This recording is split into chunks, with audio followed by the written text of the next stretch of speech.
Hello students, I hope you all are good and fine. So let's get into the question.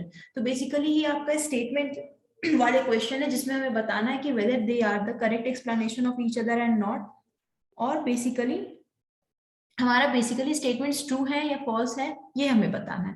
तो चलो हम question की तरफ बढ़ते हैं। f0 0 दिया गया है, f पाई बाई 2 1 दिया गया है, f3 पाई बाई 2 -1 दिया गया है और बोला गया है कि fx जो है वो हमारा continuous and twice differentiable function है।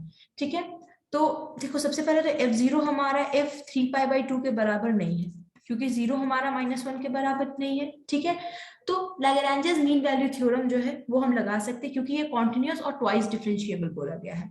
तो एफ डैश एक्स जो होगा वो हमारा होगा F B minus F A by B minus A. ठीक है, तो ये बेसिकली हमारा F 3 pi by 2 minus F of 0 by 3 pi by 2 minus 0। तो ये हमारा हो जाएगा -1 माइनस 0 बाई 3 पाई बाई 2 जो कि हमारा -2 बाई 3 पाई। तो हमारा एफ डैश एक्स जो आया वो -2 बाई 3 पाई आया एंड हमारा फंक्शन ट्वाइस डिफरेंशिएबल बोला गया है। तो अगर हम डबल डिफरेंशिएट करेंगे तो एफ डबल डैश हमारा 0 मिल जाएगा। एफ डबल डैश का जो मॉड होगा वो बेसिकली हमारा क्या मिल रहा है 0, और 0 जो है वो हमारा लेस देन इक्वल टू 1 है for at least 1 x belonging to 0 to 3 pi by 2। So this is correct. So basically statement 1 is correct.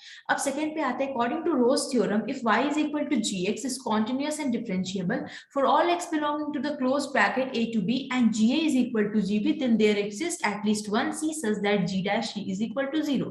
तो ये जो है वो obviously correct है क्योंकि Rowe's theorem तो यही बोलता है हमारा। और जो लैग्रेंजेस मीन वैल्यू थ्योरम है वो बेसिकली एक स्टैंडर्ड फॉर्म है रोज मीन वैल्यू थ्योरम का। तो statement 1 is true, statement 2 is true, and statement 2 is a correct explanation of statement 1. So basically the option A is the correct option. I hope you understand the video. Thank you so much.